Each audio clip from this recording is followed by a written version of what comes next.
Welcome back to Puckett Fieldhouse. Charlie Brown alongside David Fox going to talk to you about the men's game coming up. Big ball game for both sides as Central Methodist and Peru State both come in with identical records, 7-1. 7-1 in the conference, 3-1 in the conference, 7-1 overall. Both sitting in second place or third place as Graceland sits in first place, 4-0 in the conference, 7-1 overall. Baker 4-1, and their one loss is Central. Sitting in second place, 6-3 overall. Then Central Methodist and Peru State, both 3-1 and 7-1 overall. So, could be a very good ball game, and it's a pretty important ball game. Charlie, good to see you this afternoon. I couldn't agree with you more. Got a full slate of Heart of America basketball games today across the region, and I agree with you. I don't know that any game probably is more important than this basketball game here at Puckett Fieldhouse. You talk about the records, and both of them are the top three within the conference, and we've talked about taking care of business at home, because everybody plays everybody twice, and you look at the calculations at the end of the year, trying to position yourself for postseason play. That in itself makes this a very important basketball game.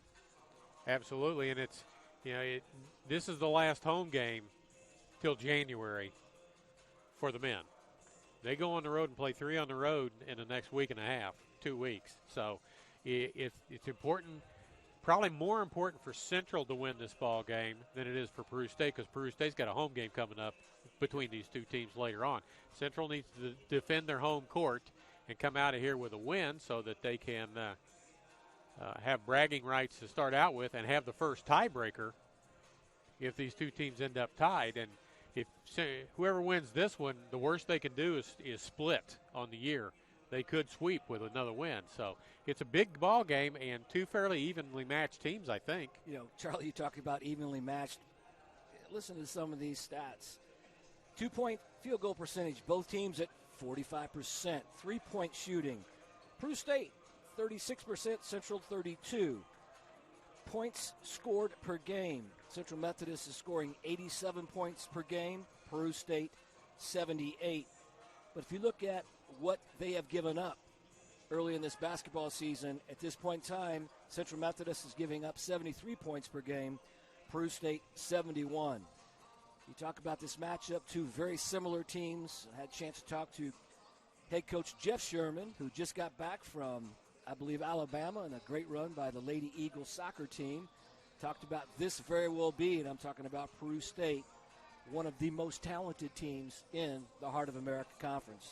They look very athletic. They looked at their lineup, and they've got 4, 6, 7, so they got size. Looks like they got length, and I think they've got plenty of speed to go along with it. So it'll be an interesting ball game. And you talked about Central scoring 80-some points a game. That includes one game where they scored 116 or something, which will help your average a lot. And Charlie, we talked about this Wednesday night, the Benedictine game. When you get in conference play, things change. You may be able to score in transition and what have you, but most of these games are going to be played in the half court. And it's going to be, there'll be strategy. There will be adjustments made throughout the course of the basketball game. And I will say, you mentioned several 6-7+ players on both of these teams. That foul count will be something we'll really be watching tonight, just because looking at the depth of both of these teams, I think that'll be a very, very important factor to watch very closely. I think that's a great point, because I think depth is going to have a lot to do with it, because the game's going to be physical. So there's going to be fouls. There's going to be some running involved and all that, and it's going to come down, a lot of it's going to come down to, do you have enough players to sustain your offense and your defense when your top players are not in the ball game? Yeah, well, absolutely, no question. You go back to Wednesday, that game was very fluid. Central got out to a very early lead. It really wasn't a physical game, a lot because of how Central dictated defensively. It'd be really interesting to watch early on in this basketball game to see if either one of these teams can kind of establish tempo, establish flow. We'll be watching maybe where they're trying to get the basketball, what they're trying to expose from scouting from the other teams. And, again, this is just going to be a fantastic matchup on a Saturday afternoon at Puckett Fieldhouse. The game on Saturday was Everett Stubblefield being the big scorer with 32 in the ball game for the Eagles. That's one of the other things. Each ball game has somebody different being the leading scorer. It's Stubblefield sometimes. It's Senegal sometimes. You know, it's just any number of different players. Marcus Anthony is now in the starting lineup instead of coming off the bench. So he's been very good. Trevon Smith has been the leading scorer a couple of times in it, and he's good. Senegal off the bench has scored a bunch of points. So they come from different places. It's not an inside-out game where it's either your big guy inside scoring or your guard firing it from the outside. They get scoring from all of their players, and almost all of them will score when they get in the ball game. So very balanced, and I'm sure Peru's exactly the same way. Yeah, one would think, and certainly that's something we'll be watching. But, again, that's what having great assistants and having a great staff is you kind of prepare for these basketball games. If there is a weakness, where is that weakness? But I think what you just said is one of the great strengths about this Central Methodist basketball team. Charlie, they can score from so many different places, and that point distribution you just mentioned, I think, verifies that. Guy you didn't mention with all those points, who is my guy because he's the glue guy and is as important as anybody else, is Isaiah May. And what a start to the season he is having for this Eagle team. Yeah, he is. He's the main defender against the best big player on the other team. He draws that assignment. He does it very well. He rebounds. He gets steals. He gets his hand on the ball. He's active inside. He is. He may not fill the scoring sheet up, but he's going to fill the rest of the stat sheet up with other stuff. So very good. It's Wednesday when we were here. When Central needed a basket, it was Stubblefield that provided either a three or taking it to the hoop and laying it up and in. But he's not the only one that can do that. He likes to penetrate, dish, and then you get free open jump shots from other players, and they just need to hit them. So this is going to be a very interesting ball game. Could be fast-paced. It could be a slow half-court game. Who knows? It's just going to see which team gets to impose their will a little bit more on the other team and make them change the way they play. Great points, Charlie. And by the way, it could be both of those. It could start out fast and then get into a half-court grind. And that's one of the greatest things about playing. And, again, what a matchup we have here tonight. In the heart of America, there's just not really any teams that you can say, well, that's a win. Because I'm going to look and tell you that winning records overall, period, you've got 1, 2, 3, 4, 5. You've got 6 of the Hart teams with winning records overall. Yeah. And then you've got teams that are 3 and 4, 3 and 3 in the conference, 3 and 4, 3 and 5 in the conference. So it's a very balanced conference. There are no easy nights in the Hart, ever. There are never an easy night in the conference. Especially when you're on the road. And, Charlie, you mentioned this is the last of a 3-game homestand for these Eagles. It's another reason to have a great performance tonight. We'll get you the starting lineup in just a second. Gary Linhart, PA announcer, talking about the champions of characteristics. And so here are your starting lineups. For Peru State, they will start a 6'5" senior guard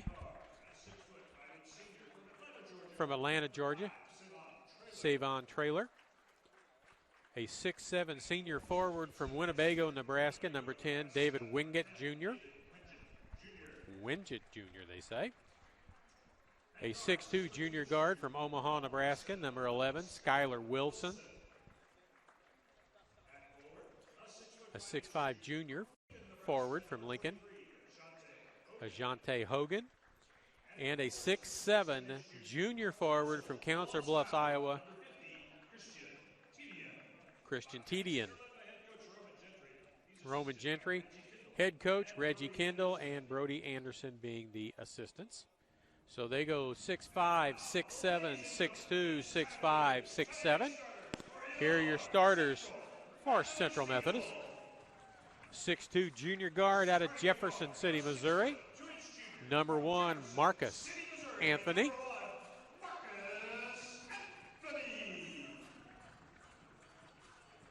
A 5'11" junior guard out of Chicago, Illinois, Everett Stubblefield.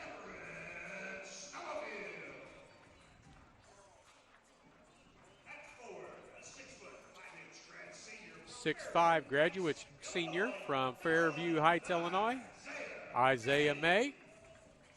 A 6'8" senior forward from London, England, Peter Toure. And a 6'3" junior guard from Campbellsville, Kentucky, Trevon Smith. So there are your starters. Eagles go 6'2", 5'11", 6'5", 6'8", 6'3". So they're the smaller of the group on the floor, as Titian at 6'7", Hogan at 6'5", Wingett at 6'7", and Wingett's got a brother on the team, twin brother Matthew. He's 6'4". So they got plenty of size. Everybody going to match up, and we're going to be ready to go as Toure and Titian will jump it, and we're ready to go. Almost on time. Smith controls the tap. Stubblefield got Wilson on him. Anthony Smith, Toure with a pick, and goes. Switching off defensively. Marcus Anthony comes up short, and it goes out of bounds. He hit a 3 on Wednesday to start the ball game. Tried to start that one with a 2. Yep, no success there. Peru State starting out in aggressive man-to-man in the half court. Central Methodist the same. We're going to see that, I think, for most of the game. This is Traylor with the ball inside. And muscling it up and in is Christian Titian. We talked about size. We talked about these teams, and I think early on you can see the emphasis of Peru State. First possession of this game, going inside. Immediately goes inside and reaps a benefit. Stubblefield. Smith reverses, lefty down the lane. Off the glass and good. Looks for a foul. Hits the floor. Doesn't get the foul, but now Trevon Smith with a basket, and it's at 2. Almost a travel. Gets it back. This is Hogan with it. To Wilson. Going to back out and reset. Wingett comes for a pick. Traylor. Inside it goes to Titian. Outside again. Jumper on the way. No good. Toure with the rebound. Hooray for Toure. Good defense that time by the Eagles. Shot clock was at about 4 when that shot was taken. Stubblefield to the hoop, off the glass, and good. 2 possessions back-to-back by the Eagles, Charlie. Those guards are getting downhill, getting to the rim. Yeah, they're not concerned too much about Titian inside defensively. Goes through the lane and will get a trip as he falls down. They weren't going to call it unless he fell, and he did.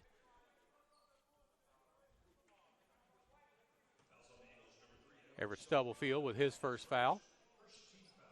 Shot clock resets to 20. Shot clock looks like it may be more of a factor in this game than it was in the ladies' game right beforehand. As both sides going to play deliberate offense. Wings it. Step back 3 on the way. Comes up short. Gets his own rebound to the hoop.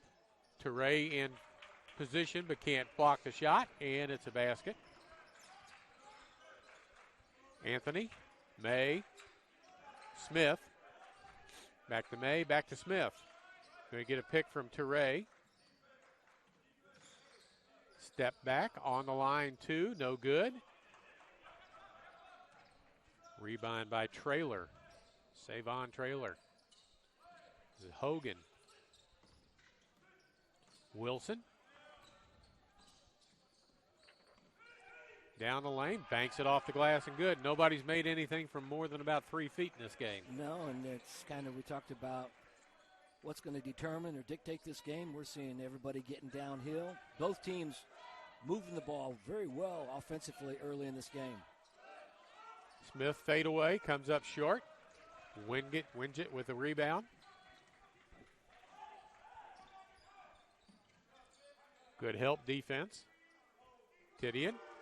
Well, you got to be able to stretch that defense when you got a big like that at 6'8", stepping out, shooting that 3 off that ball screen action. Yeah, and it's 9-4 in favor of Peru State. Trying to get the ball inside. Toure's got it. He's got a mismatch inside, and he misses the shot, but he's fouled on it as it crawled around but came out. I was just getting ready to mention, Charlie, we played 3 minutes of basketball, and Central really hasn't gotten Toure a touch in the post area, and there we go, this possession. Nice pass that time by Smith. Toure at the line for an opportunity to cut this lead. First one rims out, no good. Made a couple of free throws at the end of a ball game with 3 seconds to go, trailing by 1 to give Central a lead earlier this season.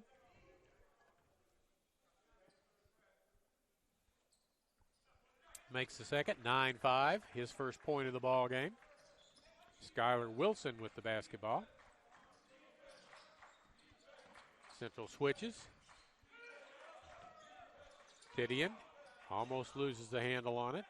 Trailer with a 3, rims out, no good. Stubblefield with a rebound, going to push the basketball. Going to continue to push the basketball off the rim, no good. Titian with a rebound.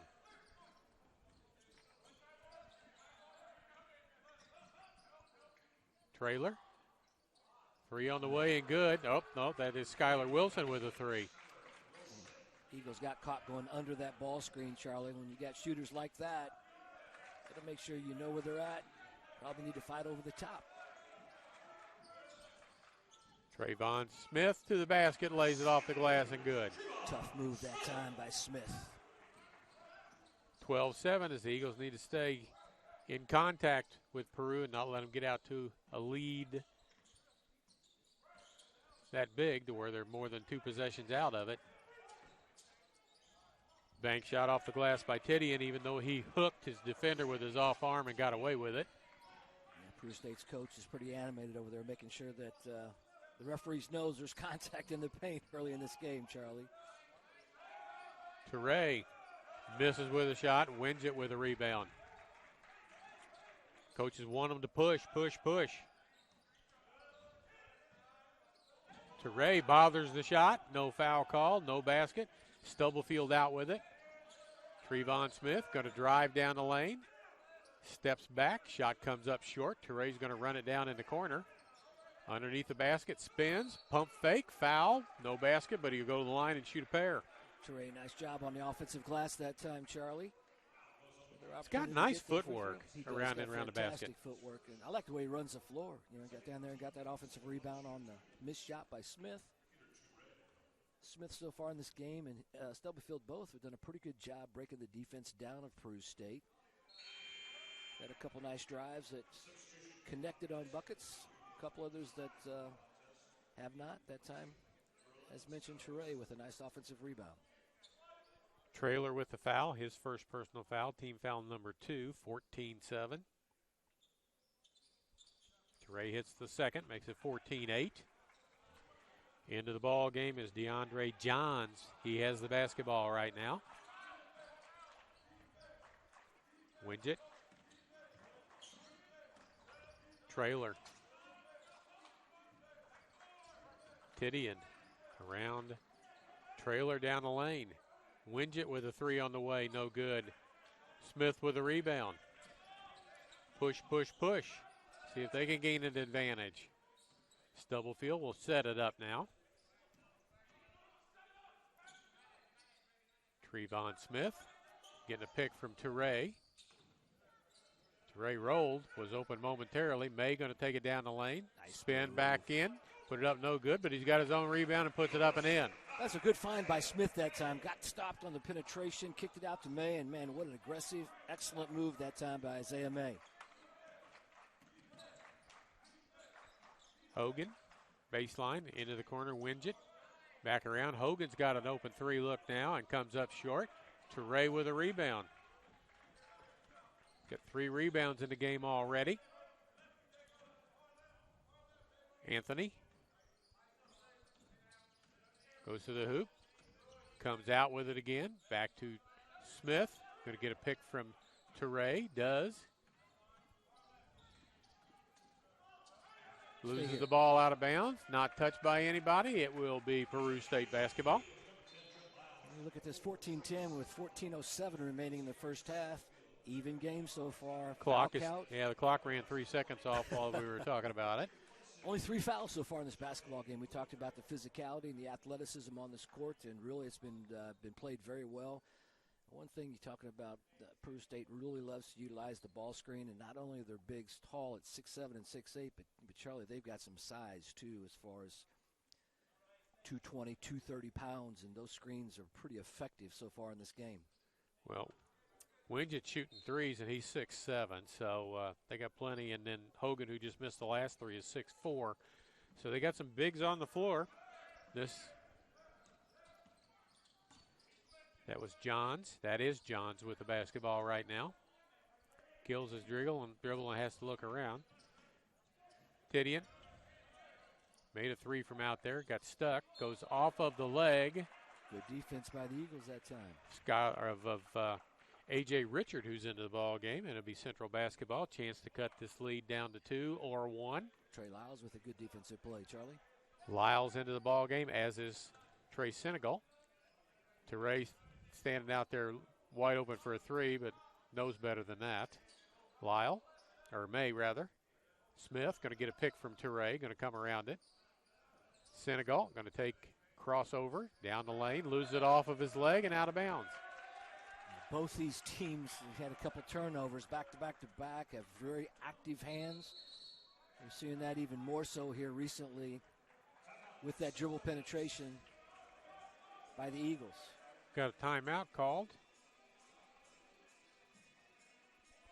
30-second timeout. So we're off to a pretty quick start. We played 6.5 minutes, got 24 total points on the board, 14 for Peru, 10 for the Eagles. Eagles got behind early. We're down 14-7. Have battled back to make it 14-10. Charlie, we know how much the Eagles like to shoot the three ball. They've not attempted a three-point shot so far in this basketball game. They have not. Part of that is because, and there's still pretty good ball movement, pretty good action on the offensive end, but these Eagles have been able, with their penetration, to not only penetrate to look to pass, but also penetrate and have success at the rim. Yeah, all of their points from the field have come from in the paint.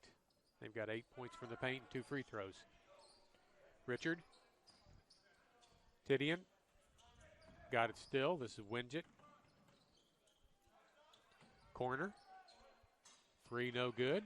May runs it down as Johns missed another three. That's his second miss since coming into the game. Trent Lyles tries to find somewhere to go. Can't.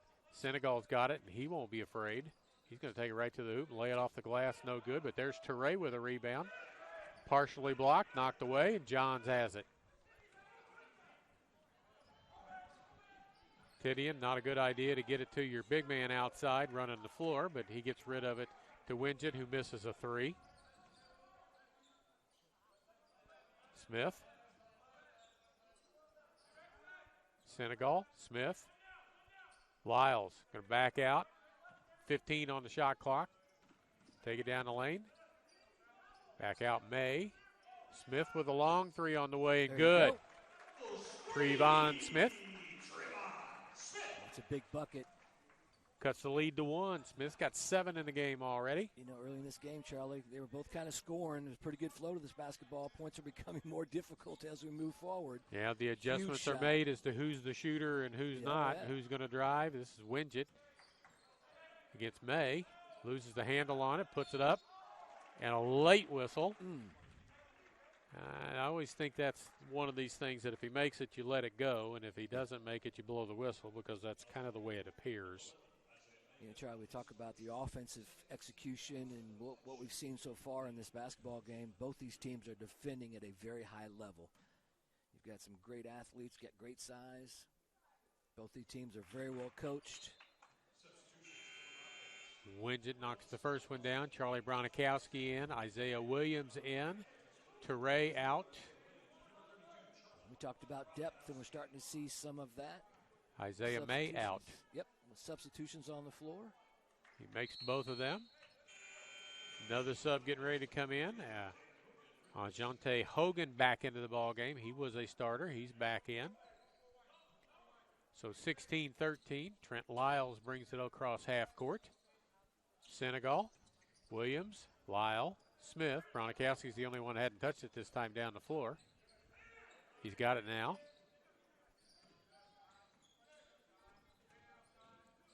Lyle.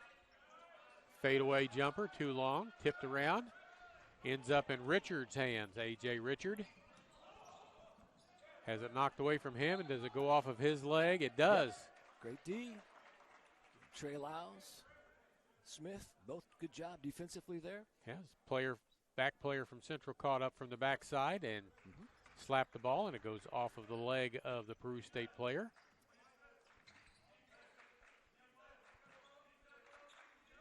Smith. Bronikowski to pick. Steal by Richard. And a foul on Trevon Smith. Well, it's the first real errant turnover by the Eagles so far in this basketball game. Central's doing a great job. Their spacing in the half court is really good, and you kind of see their guards kind of probing, looking for opportunities to penetrate and to play off of that. They've done a really good job so far in this first half. Rebounds so far, Central leading 11-7, so that's always a good sign. There's a missed free throw by A.J. Richards, 6'5" junior out of Pearland, Texas.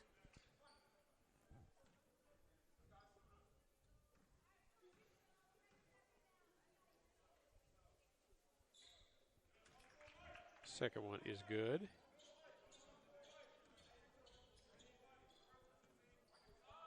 Lyles, Williams, kills his dribble as Bronikowski was coming to give him a pick. Senegal with it.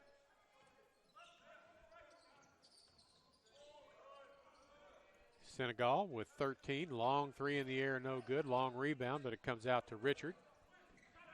He's got it.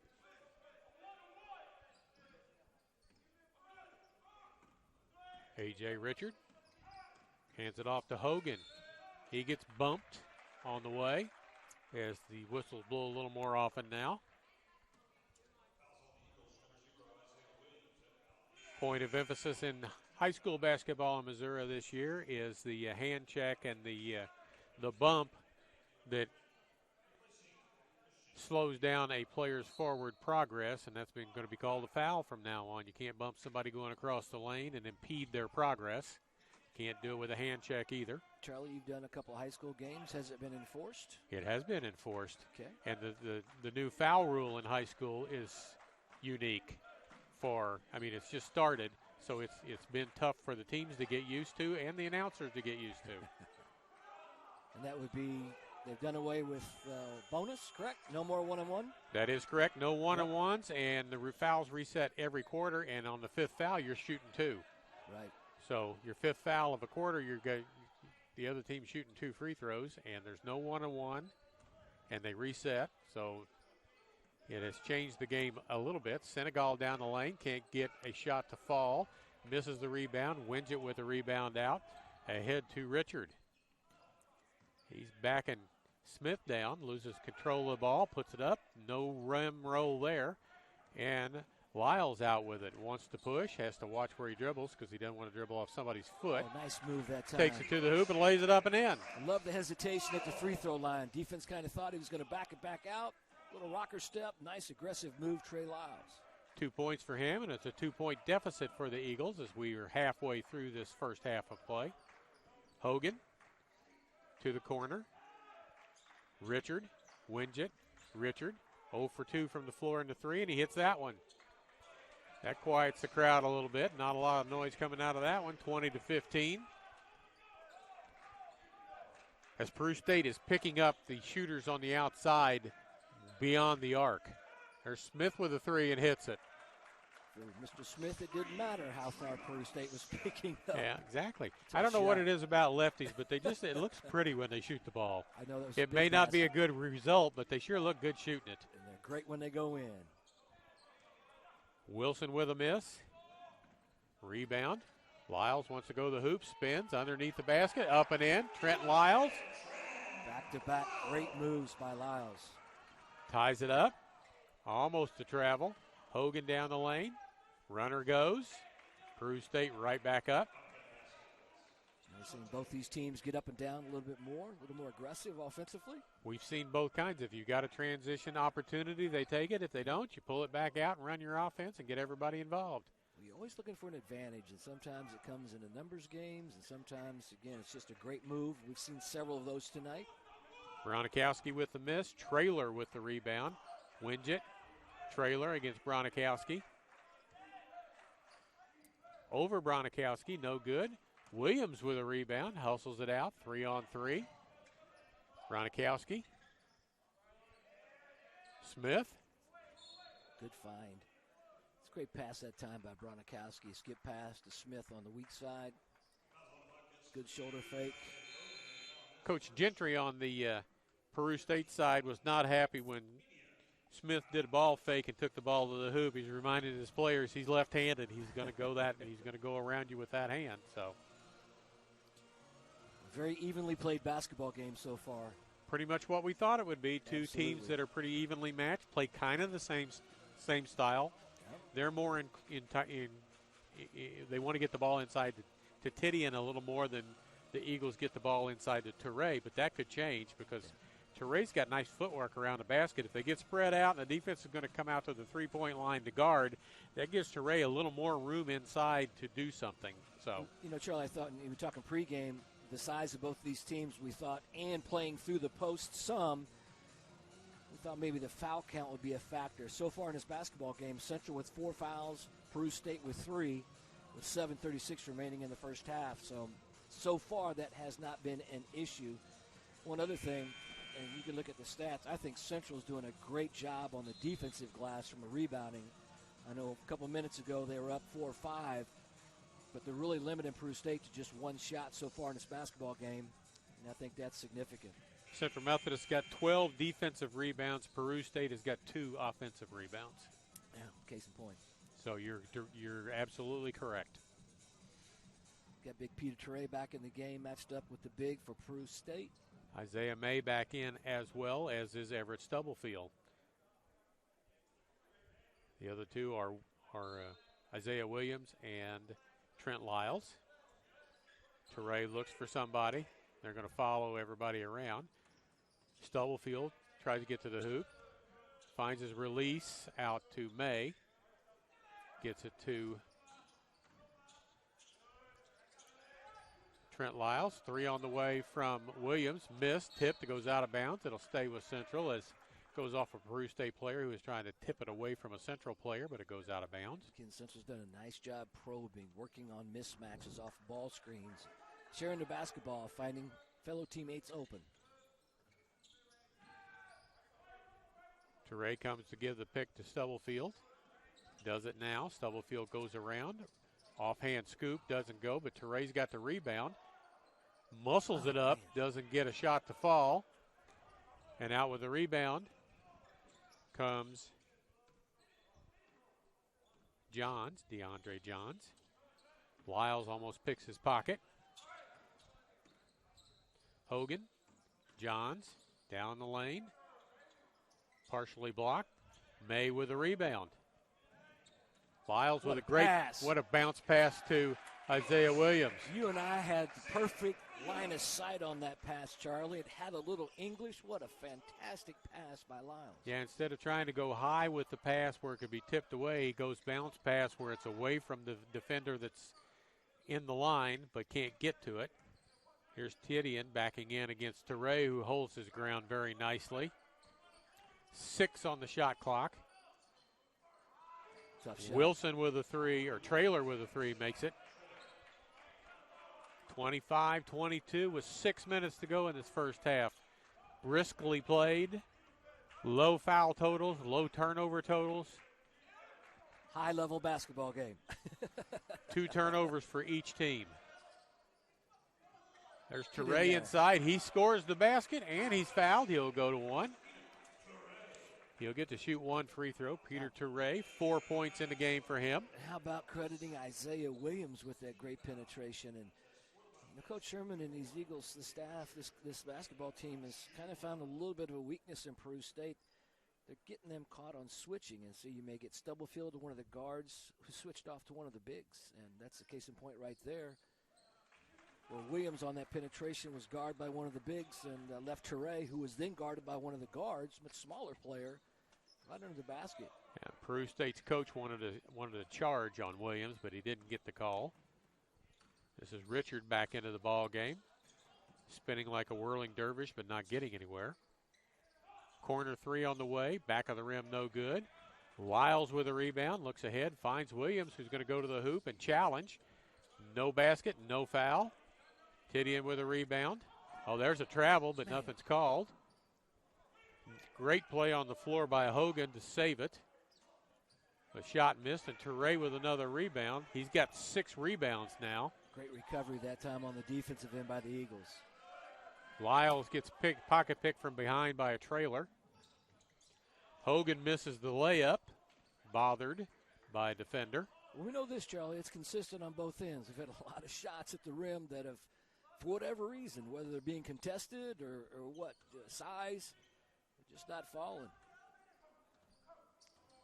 Stubblefield looks, continues to look. Going to go at Titian now. He's got a mismatch, goes up over him with a jumper and hits it. What a tough shot.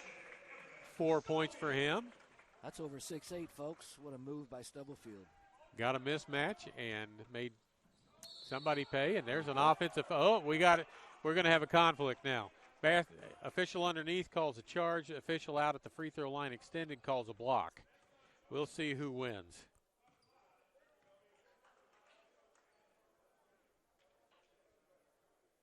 Eagles Offensive ball. foul. Yep. Offensive foul wins out. Smith back in. Williams out. Eagles have played 9 already in this ball game. Peru State has asked for another conference. I'm not sure what this is about. They may want to monitor Can you do replay. I don't know if you can on that I don't caller. know if you can either, unless maybe one official called the foul prior to the contact. What in the world? Gary Lenhart will tell us in just a second. Matt Sherman's not happy. It looks like they're going to change up something and change the call. Huh.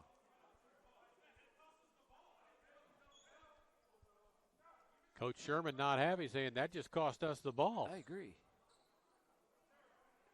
So what do we? I don't know what they Charlie, ended up calling. A jump ball?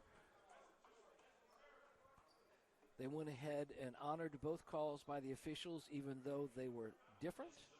Yeah. And called it a jump ball? I don't know how you do that because one calls a charge and one calls a block. They can't be the same thing. It's not like it's a foul where they both hacked each other. It's either a charge or a block. I don't know how you get a block and a charge out of the same play. Just listen to the announcer, Charlie. They changed the call to a charge. Okay. So if it was a charge, why does Peru have the basketball? Well, I think maybe one of the things that happened, and it's certainly something a coach can do, he asked the third official that didn't make a call to get involved and ask what he would have called. And maybe it was 2-1. It was a charge versus a foul. Well, I would tell you Titian scores, and he's going to shoot a free throw. Nonetheless, 4:03. I would be asking every official from now on, is that the way you saw it? Let's have a vote. Majority wins. I'm not going to argue that. I know. Well, there's no argument to it. This is a critical time in the game. Central had the lead momentarily. They did. Peru State converts on a three-point play. We'll remember that. Yeah, that was 27-25 Central, and they had the ball. Stubblefield, long three in the air, no good off the rim. Richard with a rebound. It seemed like that came pretty quick in the offense.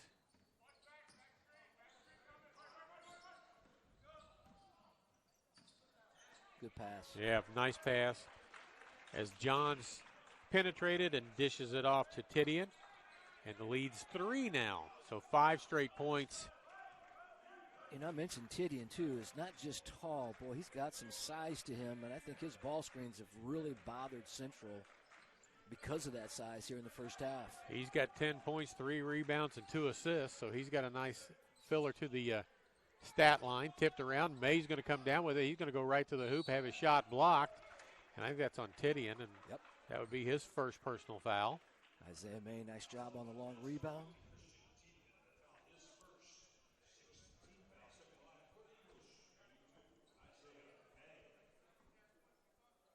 May with 2 points in the ball game. Make it 3. Cuts the lead to 2 with 3:06 to go.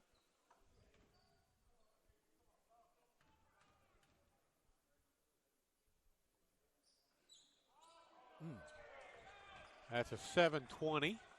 Goes around twice and before it falls in. Had to do fast math, and you'll correct me if I was wrong. to 360 twice. Richard. Titian. Hogan. Corner. 3. Short. Tipped around. Teray comes down with it. That's rebound number 7 for him. Marcus Anthony back in. Underneath to May. He's stuck with nowhere to go. How about a foul? Oh, that'd work. Yeah, that'd bail him out as he tries to get out of there. I think he got hit down low. It's pretty obvious. Both sides should be in the bonus at this point in time. For the rest of the half, 2:34 to go. May. First one good. Ties it up at 30. You would anticipate a game in the low 70s with the way these two teams play. Misses the second. Hogan with a rebound. Hands it off to Johns, 6'2" junior guard out of Kenosha, Wisconsin. Winget.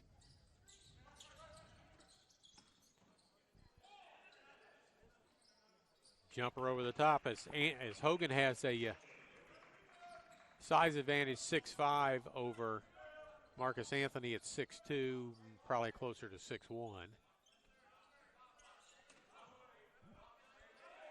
Smith to the lane. He's got the ball. Got the ball at the hoop and lays it up and in. Tried to get the foul to go along with it out of Winget. Yeah, you made this comment earlier about Peru State's really kind of guarding beyond the three-point line. And, again, that's a perfect example right there. Smith, just the alley, the angle, the avenue made available to him because there's no help defense by Peru State.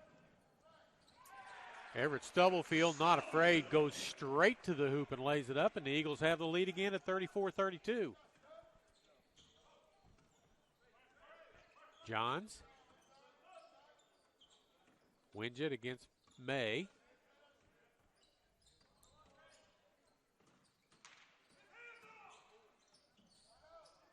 Good block. Block shot by May. 7 on the shot clock. Winget from the corner, no good. Smith with the rebound. 1:07 to go. Step back, 3 on the way, short. Johns. Coach yells push. It's 3-on-3. Johns to the hoop. Scoop around and in. 53 seconds. Eagles can play 2 for 1. 2 possessions to 1 with a good possession here. Teray, Anthony. Back to Teray, underneath. Scoop shot, uses the rim to protect himself, but a foul call, and let's see if that goes on. Again, a lot of success by the Eagles tonight on that pick and roll action. Marcus Anthony, excellent pass. Teray on the roll, and again, an opportunity to break this tie. Fouls on Tedian, his second personal. That's also good. And they'll probably get him out of the ball game, so he doesn't pick up his third, but they don't. Figure he's not going to get an offensive foul on the other end. Stubblefield out. Senegal in. 35-34 Eagles. Their third lead of the ball game. Biggest lead's been 2. Peru State was up 7 early. Hogan. Winget. Look at the defense that Isaiah May plays. Makes him fade away. Yep. Good hustle. Tie up, but that's okay. It's Peru State's basketball, but that'll give it to Central to start the second half unless something else happens in between. Kind of interested. The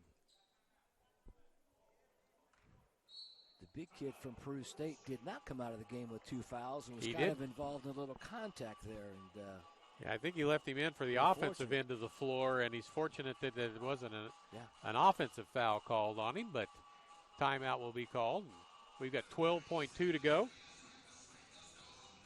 We'll recap all the stats we can at halftime. We'll run a couple of advertisements while we gather everything up, and then we'll be back, and David and I will talk about this entertaining first half of basketball. Tell you what, we talked about several games being played in the heart of America today, and these two teams at the top. I think, Charlie, there's no question that these two teams are in the upper top or the upper part of this conference. And well, Baker's ahead of Central and ahead of both of these schools in the standing, and Central's already beat Baker. They're their only loss, so just kind of makes you wonder who's Baker played. Well, aside from that, I'm just looking at these two teams and how matched up they are, just from a talent perspective, size, athleticism. They're both very well coached. It's kind of what you expect for teams being in the upper echelon of the Heart of America Conference, and I think we're seeing that today. Central has played 9 players total. Peru State's played 8. So they've had to go to their bench. It's not a problem to go to the bench and pull people into the ball game. Isaiah May on Wingert. We'll look at Wingert's numbers at halftime. I'm going to guess he's probably their leading scorer. We'll see their numbers at half. Johns to bring it in. They wait for the trail official to be done talking to the Peru State coach. And it comes to Wingert. Shot clock's off, so they can get the last shot, but they don't look like they're interested in the last shot. They're looking interested in this shot. And a blocking foul called on Toure, and the basket will count. That's the first foul on Peter Toure. I think Peter had exactly the right idea. I don't know if he was inside the arc or not, or just maybe a little slow in establishing good defensive position. I wish the other official had called the charge and we could have had a conference. We could have had a vote, because I'd vote charge if I get a vote. Second free throw is short. May with it. Needs to push. Lyles does. Look at that. Little runner in the lane. No good. Oh, May had it, but it hit the front of the rim and didn't crawl over. So it's 36-35 Peru State at the half. We'll take a break and run a couple of commercials while we get some stats put together, and then we'll be back with all the halftime stats and everything we can figure out to talk to you about when we come back right after this on the Eagle Sports Network. No matter where you are in your educational journey, Central Methodist University is here for you. With CMU, you can learn on our beautiful campus in Fayette, Missouri, earn a degree completely online, or attend classes at one of our many statewide sites. Whichever path you choose, you will get a quality education that will prepare you for the future you envision. Select one of our programs of distinction in music, biology, or nursing, or choose from more than 60 degree options offered at the undergraduate and graduate levels. And if you decide to join us on campus, you will be able to take advantage of all the university has to offer, including dozens of clubs and organizations, a robust student life, and top-notch NAIA athletics. Discover what makes us different and how a degree from CMU can prepare you for the future. Discover Central Methodist University today. I tell you, I got it right here. Alabama.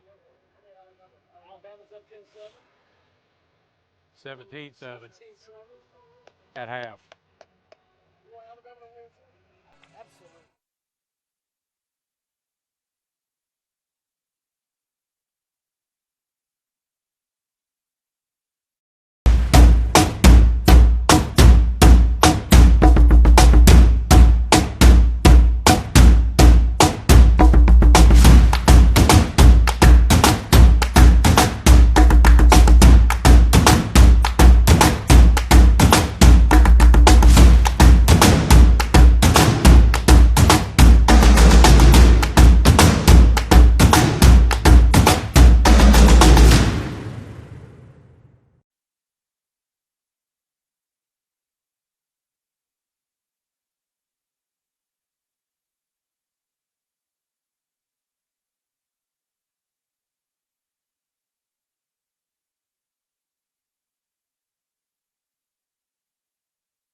We're back. It's halftime.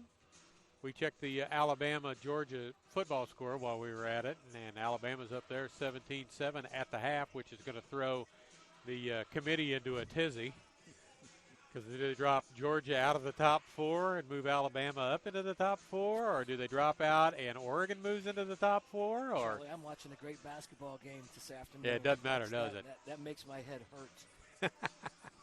All right, well, and I'm glad I'm not involved in that like you. I'm not involved in it either. I just know from watching the Washington-Oregon game last night what a task they've got to pick between 9 teams, if you count Mizzou, for 4 spots. Got to count Mizzou. Yeah. So we'll go over stats for you real quick. As Jay put up the starting lineups for you, that's what we had to start out with. For halftime stats, Peru is shooting 36.8% from the floor. They're 14 of 38 from the floor. Central's 13 of 33 for 39.4%. Free throw line, 4 of 6 for 66.7% for Peru. 7 of 11 for Central, 63.7. From the three-point line, Peru 4 of 14, 28.6%. Central 2 of 7, 28.6%. The rebounding-wise, Central with 27 rebounds, Peru with 19. Offensive glass, Central's got 7, Peru has 5. And on the turnovers, Peru State with only 1 turnover in the ball game, Central with only 4. You know, Charlie, you kind of look at these stats. 2 things really I look at that are very interesting. Number one, by my calculations, maybe you can review this. Peru State has shot 52 shots if you combine 2 and 3-point. Is that correct? No, the 38 has their 14 3-pointers in there. Thank you very much. Secondly is the rebounding domination by the Eagles. They have done a fantastic job. One and done. They've defended well, controlled the defensive glass. Offensively, I think they've done a good job leading, I think, as you said, 7-5 on the offensive end as well. The other thing, and I really think as close as this game is and as balanced as it is, both these teams are shooting under 70% from the free throw line. I think you would agree that there are going to be some free throw shots left in this basketball game, probably some critical ones as we get towards the end of the game. Yep. And that's something I think we'll both be watching very closely as well. And the fouls, it's 8 fouls against Peru, 7 against Central. I'm going to look real quick, tell you that Christian Titian has 2 fouls, as does Savon Traylor for Peru State. For Central, Isaiah Williams is the only player with 2. So he's the only one with 2 fouls on the Central side. Yeah, if you look at both these teams, and you know, you're in the locker room right now, a very well played first half. Both teams, I think, have been successful in what they've tried to accomplish. Look at Central Methodist, really a more perimeter, 4-guard, 1-post player type of team. I think the ball screen action with Thierry and the guard play has been exceptional. You look where they're getting their shots from. The majority of the shots are coming at the rim or inside the lane. They're not having to rely on the 3-point shot like they have in the past. Right. We'll see if Peru State tries to do something differently to prevent Central from getting into the paint and getting those drives to the basket. And keep an eye on if they kick it out, and Central maybe has some more good looks from the 3-point opportunities. line. Yeah. What we've seen be effective in the past in short spurts for other teams is play zone. Yeah. I don't see Peru State playing zone because they play too good a man-to-man defense to play zone. I don't think we'll see zone anywhere in this basketball I don't think we game. will either, unless it's just something to act as a piece of surprise one time down the floor. Well, it's 2 guys that I don't know how much, whatever. These 2 teams, defensively, are very, very good from my perspective. I mean, they're defending. Multiple people can defend multiple different areas. Both teams love the ball screens. Teams are switching. They're getting some advantages, but, 36-35 here at half. I think both of them are executing their game plans very well. And defensively, again, we've only scored, 71 points at half. Well, defense has been really good. When one side scores 80-plus a ball game and the other one scores 70-something plus a ball game. Exactly. So that would be 150, so you'd think you'd have like 75 points here at halftime, and we've got 71, which is not all that far off. But one of the things I notice about Central in the past is they do some switching on their defense, but at a certain point in time they stop doing that. And they get through the pick because they get too many mismatches that the other team gets an advantage of some sort, whether it's a big on a little or a little on a big. So Well, one unique things is you kind of look at these two basketball teams. Central Methodist is really only going to ball screen with Teray or Bronikowski. So they really have one true five that they're going to come and pick and roll with. Peru State has multiple players. You're seeing a pick and roll followed by a pick and roll. And I think you talk about the success of this Eagle defense. They've done a great job, whether it's getting over the top or getting underneath. They've been able to contain. Their help side defense has been really good. And when a shot does go up here in the first half, the Eagles have dominated the defensive glass. And one thing about Peter Teray, when we saw him early in the season, he picked up 2 or 3 offensive fouls with a moving screen. He's cleaned that up. Mm-hmm. He's not doing that anymore. He's either slip screening in a hurry to get out of there before he ends up moving and causing a problem, or he stays put and then tries to get the guy that ran into him on his backside going to the basket. And part of that is the guard play being patient enough to make sure that Peter is established before they run their man off the screen. Sometimes we talk about it's the 5-man Peter and the post Teray and the post player's fault for those ball screens. Sometimes the guards may be a little too quick in their actions and what have you, and I think the timing of that comes with practice, repetitions, experience, and I think you've seen that growth, as you mentioned, with Peter Teray not picking up those fouls. And you were a guard here. You know very well that if you've got a guy coming to give you a screen, you got to run that defender into the screen and not let him get between the screen and you, go over the top of it. And not only that, in today's game, guards reject ball screens. So you think of ball screen to try to gain an advantage, whether it's a switch, a mismatch, create space. Guards, they reject it, so they set up like they're going to take the ball screen, and then they go the other way, and you can get caught defensively overplaying. It can create mismatch problems, and that's one of the great schemes in the game of basketball today is how you defend ball screens. We're seeing two teams that, number one, offensively are pretty good at it, but so far in this half, they've done a really good job defending it as well. Both sides are back out. The Eagles are just coming out now after their halftime conversation with Coach Matt Sherman, as he'll make some adjustments offensively and defensively. We'll see what they do differently here in the second half. Hey, Charlie, let's talk about Wednesday. Next 3 games for the Eagles. Where are they headed? They're on the road at Mid-America Nazarene next Wednesday. Tough place to play. Yeah, in Mid-America, the preseason pick for the number 1 team in the conference. Yep. Then they go to Graceland, who's undefeated in the conference right now. Tough place to play. That's next Saturday, and then the Saturday after that, they're at Grandview. 3 really competitive games before Christmas remaining. And then they don't play again till January the 3rd when Missouri Valley, who has not lost in the conference, comes here. So as I look, I have the Hart standings pulled up right here. Yeah. Graceland's 4-0 in the Hart, Baker 4-1, Central 3-1, Peru State 3-1, Mid-America 2-1, Park 2-2, William Penn 2-3, Culver 1-2, and the one win was against Central. Grandview's 1-3, Clark is 1-3, Benedictine is 1-3. So I don't know who they played, but whoever it was has been pretty good. Missouri Valley, I misspoke. They're 1-3 in the conference, 2-6 overall. Mount Mercy at the bottom, 1-3. So they've got Graceland coming up, who's 4-0. That's part of that road trip, and then Mid-America, who's 3-2 overall, 2-1 in the conference, and then Grandview, who's struggling a little bit. Got a friend whose son is the assistant coach at Grandview this year, and they are struggling a little bit with their players and defense and who they've played. They're not as strong as they have been. They're 3-3. Seems like it was about 2 years ago, a long time ago now. It seems like when Grandview came here as the number 2 team in the nation, and Central beat them here by 1 point and knocked them from the 2 spot down and gave them their first conference loss and their first loss of the season. And they didn't lose another game till they got into the postseason play. That's why you love the game of basketball. And That's why you play the game. 100%. You talk about Central stubbing their toe at Culver Stockton.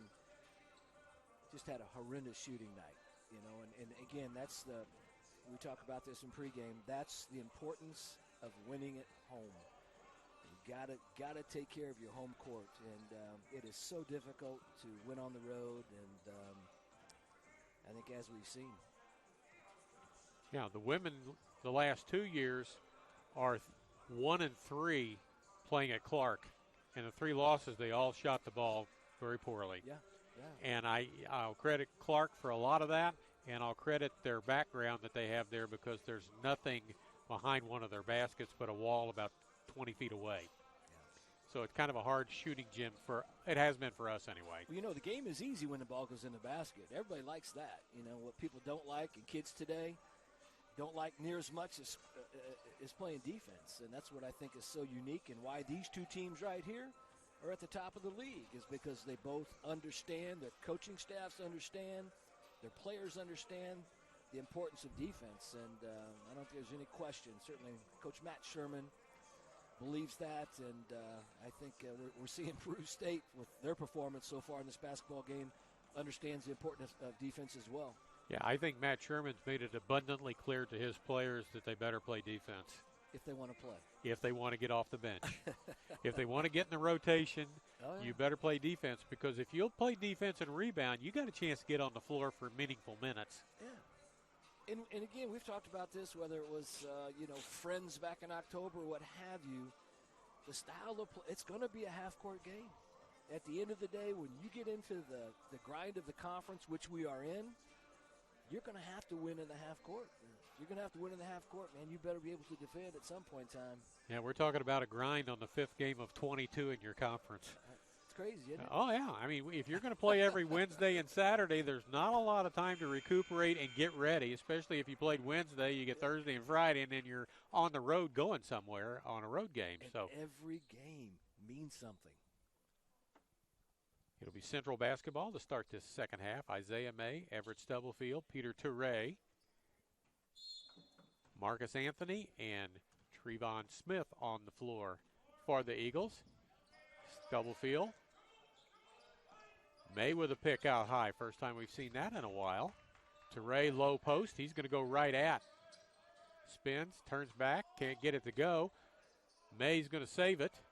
Gets it back in, but it's in Hogan's hands. As Titian held his ground inside as they're trying to pick up his 3rd foul and get him out of the game. He's their leading scorer with 12. I think that's exactly what Coach Sherman was trying to do with that first possession.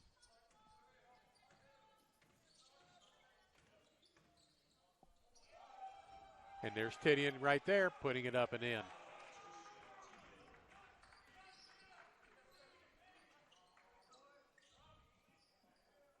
Lead up to 3. Scoreboard goes off, so we just have to get you the scoring. A couple of very difficult shots taken by the Eagles first 2 times down the floor. Not so much for Hogan as he just goes to the hoop and lays it up, and it's a 4-0 run to start the quarter, or start the half, and it leads up to 5.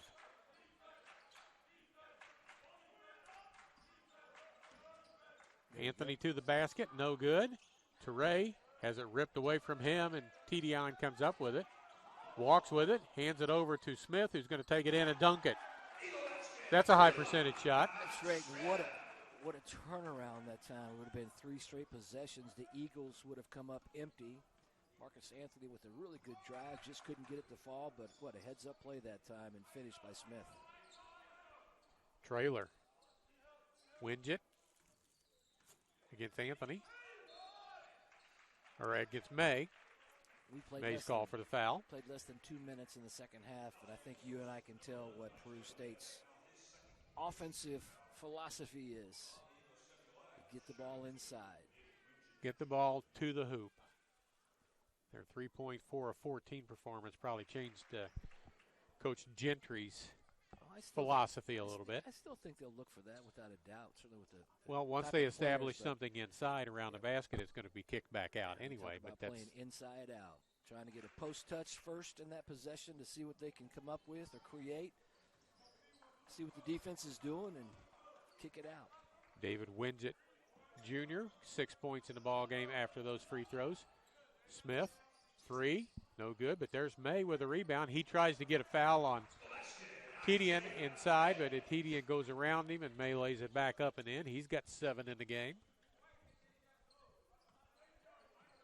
Smith with 14, leading scorer. Wilson, trailer, back to Wilson, to the basket. Kick, there's the inside out. to Hogan. Jumper in the lane over Marcus Anthony is good. That's Hogan at 6'5" over the 6'1" Anthony. Yeah, look where their points are coming from for Peru State. Everything's in the paint. Everything's in the lane. Smith, hop, no. Gets his own rebound. Runs down the loose ball. Looks for somebody to pass to. Figures he can still dribble. Not called for anything. Steps back. Three comes up short. And on the fly comes Hogan. Peru State's coach wants a foul. Didn't get it. Here comes Stubblefield to the hoop. Can't get it to go in there either, but Toure finishes, banks it off the glass hard, hits the front of the rim and falls, and he's going to get a free throw to go along with that. Just love the way the big fella runs the floor, Charlie. That's 9 rebounds in the game for Peter Toure. Man, what a motor.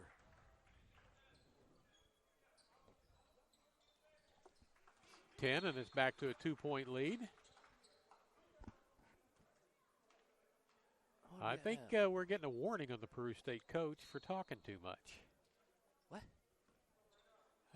I think he just told him to calm it down because there's no player, there's nothing else going on except what happened on the last play that he didn't like on this end and what he didn't like on the other end. Tedian trying to back Toure in. Toure not giving ground and working his feet really well, and he's going to be called for a foul, which is a real shame because Peter Toure was working hard to keep himself between the basket, between Tedian and the basket. That's his second personal foul. Just probably a little too much with his arms. I agree with you, man. He had a really good, his base was really good, standing, holding his ground, and maybe just a little too much activity up top. Charlie Bronikowski into the game. Wingett. Hogan trying to get in the lane, going to step back, spin, and shoot. No good, but tipped up, no good. And then Skylar Wilson with the second putback of his, which he's fouled on. Pretty good defense originally there by the Eagles, and one of the few offensive rebounds by Peru State in this game. Foul goes on Stubblefield, his second. First free throw good by Skylar Wilson. He's got 4 in the game. Balanced scoring all the way around for both sides. Leads back to 4. Eagles need to stay close because they tend to have a nice run somewhere in this second half. Marcus Anthony, no good with his shot. Wingett.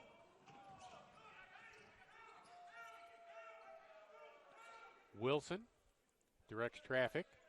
Sends Hogan to the other side around the screen. He's got it now.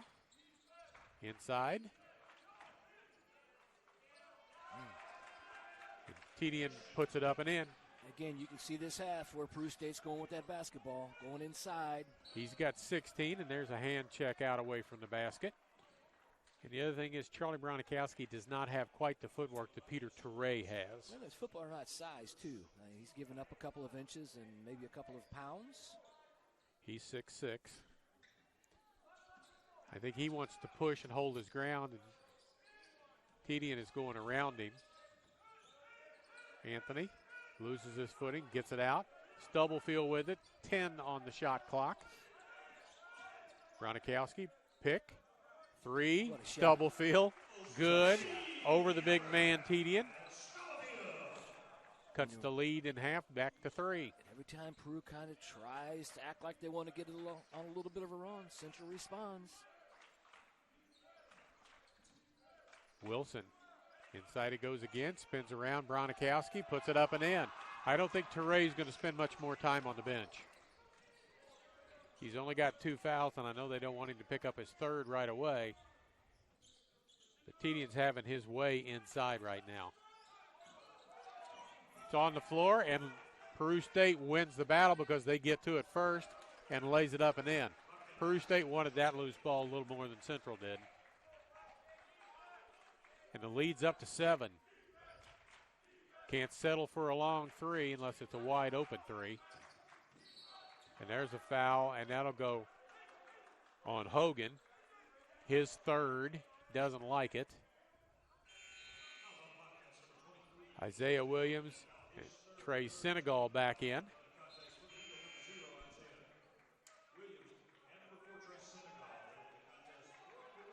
Anthony and Smith check out. Be nice to see Trey Senegal catch heat. Get real hot in a hurry. That was him with the ball. Williams. Bronikowski inside, still trying to pick up the third foul. Nice move. On Tedian. Went right back at him. Excellent move. Good pass that time. Get it inside. Great finish, Charlie Bronikowski. Got 2 in the ball game for him. His first points of the ball game.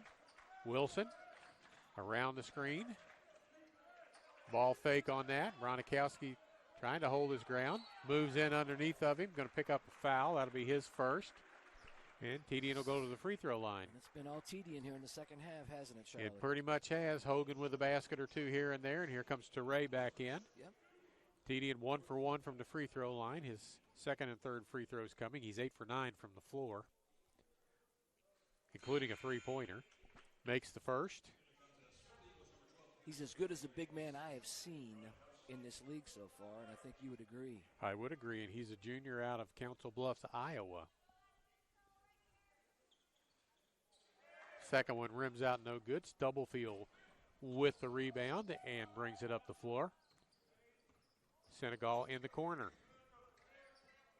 Stubblefield to the hoop, off the glass, no good, but a foul will be called on the way. Last Wednesday when Central needed points, it was Everett Stubblefield who found a way to either get to the free throw line or get an open look. He's at the free throw line now. He's the first free throw of the night coming up. Good. Gets it down to 5 points. Not real smart, but I'm guessing Peru State's probably going to continue to go through number 5-0 in blue. I don't know why they would not. It's been effective so far. See if Teray can stand his ground and do a nice job on the defense. We'll see which one of them picks up their third foul first, because they both got 2. Could get interesting, couldn't it? It could. The next time the whistle blows between the two of them, there's going to be a lot of people interested in. May bumps. No shot. As he got up in the air, went for a fake. Yep.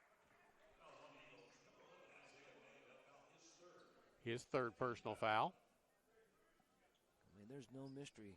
Peru State, whether it's the big guy or the lefty, both they're 6'7" kids. They're really trying to isolate and get the ball inside. Winget is 6'4".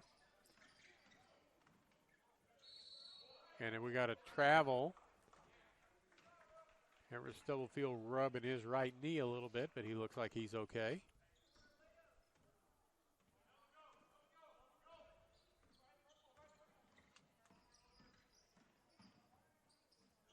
Stubblefield, tough shot, lays it off the glass. You know what? Give Teray credit on that ball screen. We talked about that. He mentioned it at halftime, doing a much better job, and that, as much as anything, led to that tough finish by Stubblefield, creating that opportunity. Richard back and forth, back and forth, back and forth. Williams stays with him, banks it high off the glass, and gets it to go.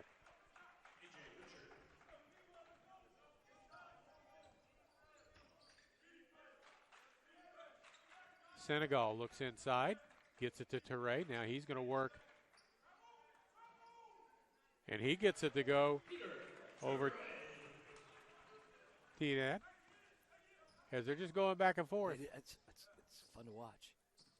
You know where it's going. It's just a question of how's it going to get there, but you know where it's going to end up. Not only that, you know Teray's trying to front him now. Who's going to end up with? Yeah, Teray's trying to front him when the ball comes loose.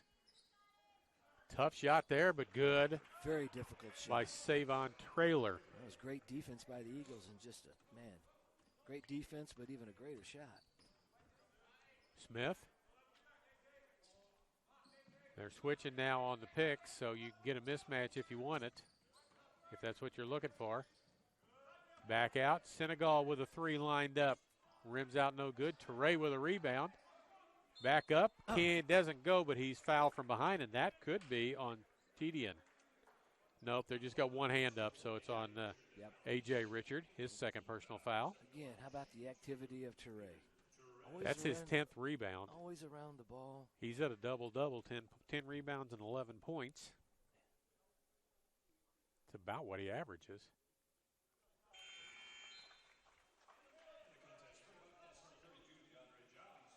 DeAndre Johns back in. Skylar Wilson out. Great game, Charlie. Back and forth. Nobody can get separation. Nobody can get on a run. Wingett with the rebound of the missed second free throw. 57-54 with 11:42 to go.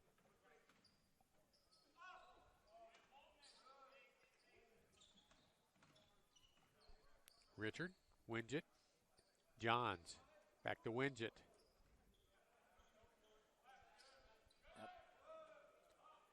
It's what happens when you front, and Teray picks up, I think, a third foul.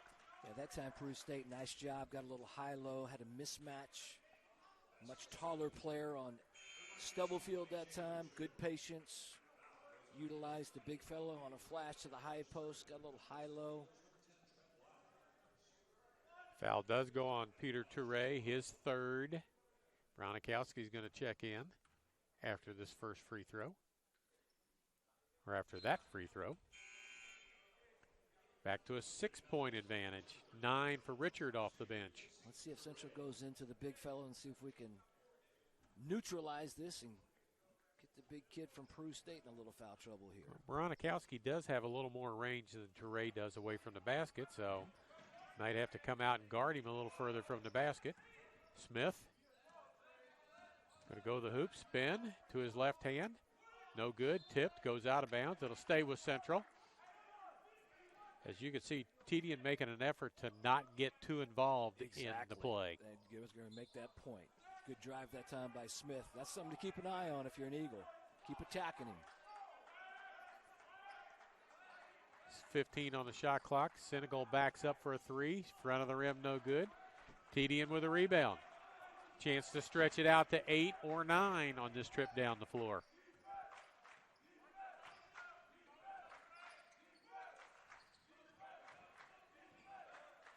Wingett.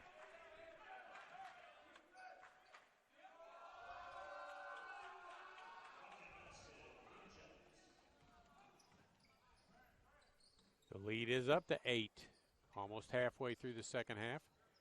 Isaiah Williams, no basket with his left hand, but he's going to pick up a foul on somebody. DeAndre Johns, his second personal foul. Both sides will be shooting bonus free throws from this point in time forward. First free throw is good. 3 points in the ball game for Isaiah Williams. Much needed point, needs another one here. Central down 7. That one scoops out, no good. Trailer with a rebound. Johns with the ball. Trailer. Wingett. Yep. Nice pass. It's really simple what Peru State's doing, Charlie. They're looking at the matchups. They're looking at personnel. If it's not Wingett with the isolation, it's Tiani. Then they're playing off of him. It's been very effective for Peru State here in the second half. Charlie Bronikowski with a nice move, stop, spin back, picks up his fourth point of the ball game. Lead 7 as it got to 9. That would be the biggest lead of the ball game for either side as Peru State up by 9. Central's only been up by 2 as their biggest lead. Here comes the isolation for the big. And it deflected out of bounds. I thought it just was that far off the mark. We've got a media timeout, and I think we're going to have a special presentation during this. We'll soon see, because I thought I had seen something that said they were going to honor the women's soccer team at the 10-minute media break, and that would be where we're at right now. Entertaining game. Central going to have to come from behind, going to have to find some scoring from some other people. Quickly looking at the scoring. Smith's got 14, Stubblefield 13, and Teray 12. It's no mystery what Peru State's doing. Their isolation 2 players, got a little false action, a little movement to kind of decoy how the ball is going to go to either Wingett or Tanae, and Central's got to do a better job. And I'll come back to you, Charlie, on this recognition. Here come the women's soccer players. Just won their 5th straight conference championship. And they finished in the Elite 8.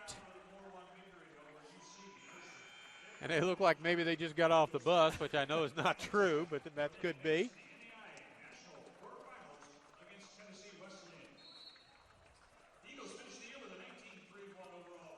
(19-3-1) record. That's just tremendous.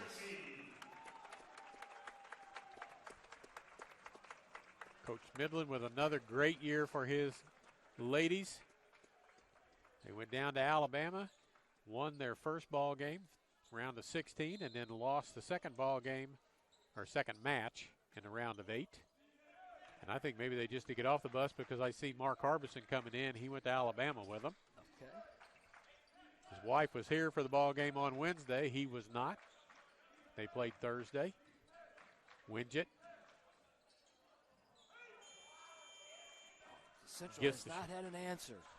Nope. Same action that time, just the other side of the floor, Charlie. Yeah. Widget not having a great night from the floor. He's 3 of 10, but he got that one to go as the buzzer was going off. It tells you he's one of their prime players because he's one of the 2 players that they're isolating. Ronikowski to the hoop, does not get a foul called. As Tedian just continues to put his hands up and hold his ground. Peru looking to take a double-digit lead for the first time in the game. Ronikowski on an island by himself. Richard. Off the glass, around and good. And it is. Now it's a 9-point lead. I thought it was 9 then. Marcus Anthony. Senegal go for a 3, does not. Bronikowski had it, knocked out of bounds. Getting some good looks, Charlie, on the offensive end. Just can't connect. They are. Teray, Stubblefield, and May back in. So we're back to the original almost starting lineup. Senegal the only other one still in it. Teray going to back in, continues to bump. That's a foul. And they finally call a foul. And that'll go on Tedian. That's his 3rd. All right. 8:08 to go, and it is an 11-point lead now. Teray 6 of 10 from the free throw line. Peter Teray 6 of 11 from the free throw line. And now we'll see how Peru State wants to play it with Tedian going out of the ball game. 8 minutes left to go in this basketball game. Of course, he'll be back here shortly. He won't be gone long. A couple of trips down the floor. If Central gets the ball inside and scores, he'll be right back in. Charlie, at least changes offensively what Peru has done that has created this 10-point lead for them here in the second half. We'll see if they're going to isolate somebody else. Or they're going to go back to Widget. They go smaller and take it right to the hoop, and Richard lays it in. He's got 13 off the bench. Their coach just told them it's not over, keep working. Senegal to the hoop, foul called, and Trey Senegal will go to the free throw line. Looking for his first points of the ball game. Somebody needs to light it up from the three-point line. And you know what? I think if Central gets some stops, I think that very well could happen. We've had 0 points in transition by the Eagles this half. We've got a couple in the first half. We certainly know with their talent, their athleticism, they have the ability to score in transition. They just have not been able to do that because of the effectiveness of Peru State and their scoring here in the second half. Central 14 of 21 from the free throw line. Lead to 10 now. It's about getting stops here, Charlie. Everybody leaves. Okay. Johns alone. He misses a shot as he comes up short. Again, in the past, it's been Stubblefield who gets points when they need points. Hogan inside against Teray, doing lots of swims around him, trying to front him and then side him and then back behind. Get in there. Senegal takes it to the hoop, lays it up and in. All right, Charlie, we got to stop on the defensive end. A chance for a three-point play here on the offensive end. At this point in time, 7-12. That's kind of the foul goes on Hogan, and that's his fourth. That would be number 23 as you look at them. He's got 14 points. He's been a factor for sure.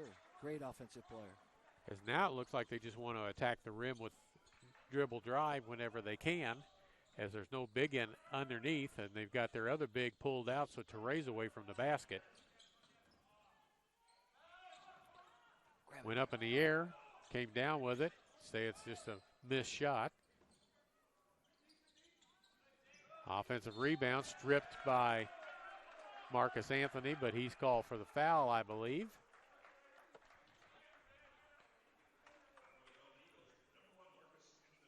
So Savon Traylor, nope. Yep, Savon Traylor to the free throw line. His first free throws of the evening. He's got 5 points in the ball game.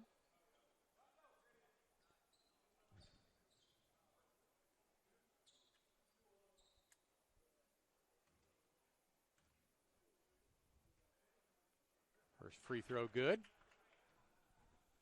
6 points for him.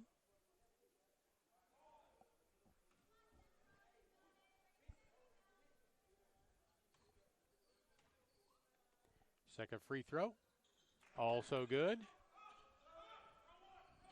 Leads at 9. Teray.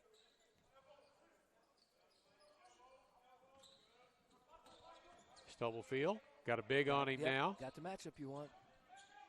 May from the corner with a 3, hits it. Excellent. Big basket by Isaiah May. That gets him to 10 points, fourth player for the Eagles in double figures. Back-to-back possessions, back-to-back points for the Eagles. Got to stop.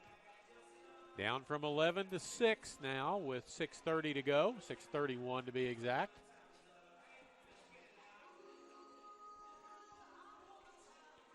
Do the Eagles have a close in them to catch up and get ahead? Oh, yeah. And let's talk about Tadane. Has been part of the reason I think the Eagles have gotten on this little bit of a run. Be interesting to see if he's back in the basketball game with 3 fouls, 6:31 remaining. Well, I don't think you have anything to lose because if he picks up his fourth, he just goes back to the bench for a little while, and then he's going to come back in and be to the end of the game or to a foul. Yeah, but look at the style of play when he goes out. You were spot on. They went 5 out. They really didn't have anybody in the paint, and certainly the game he's had down low, he's been a difference maker for Peru State in this game. I'm going to bet if he's not back in now, he'll be back in here very, very quickly. We see number 55, Amir Pote, into the ball game. He's another 6'7" player. I'm not so sure if this isn't the first time we've seen him. It is the first time he's been in the ball game. That's interesting. The matchup problem is this is the way it works out. You've got Peter Teray guarding a guard on one end. Away from the basket. Yeah, it does because it gets Teray back underneath the basket where he should be. Unless this guy's an assassin from the three-point line. We'll see here shortly. Well, the roster doesn't even. There's an that? Offensive foul on Pote as soon as he comes in. He doesn't know why. And I find it interesting, in the program, he's listed as a 6'7" junior forward from parts unknown. Yeah. That's also what just happened, a coach's nightmare. You try to buy time with your big guy on the bench for a second. Oh, look at Trey Senegal. He puts it up after the foul. He feels the contact, puts it up, and it rolls in. He's got a chance for another three-point play and to get it to 3 points. Here's that run we've been talking about. He's got 13 off the bench now. He's got 13. Teray's got 13. Stubblefield's got 13. He's got 14. Smith's got 14. All right, let's see if this little momentum now with the substitution today and back in the game can continue for the Eagles. I think the key now is who picks up their fourth foul first. Tadane or Teray?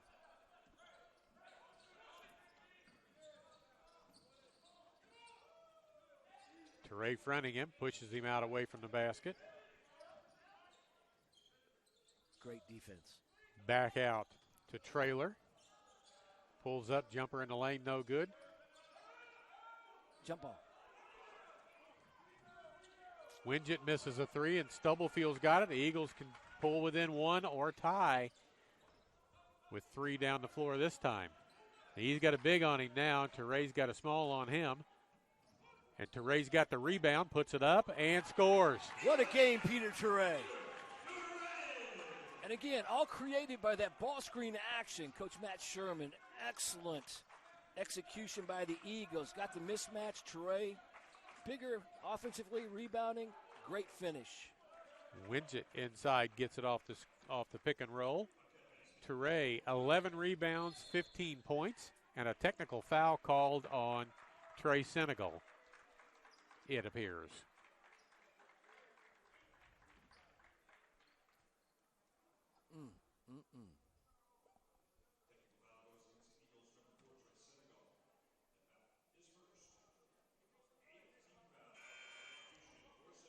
Charlie, I didn't see anything. I'm not for I didn't sure. either, and he was a long way away from who called the technical, so I don't know if it was an action that he did or. We knew Wingett kind of, again, with the Peru State's isolation, got the ball and.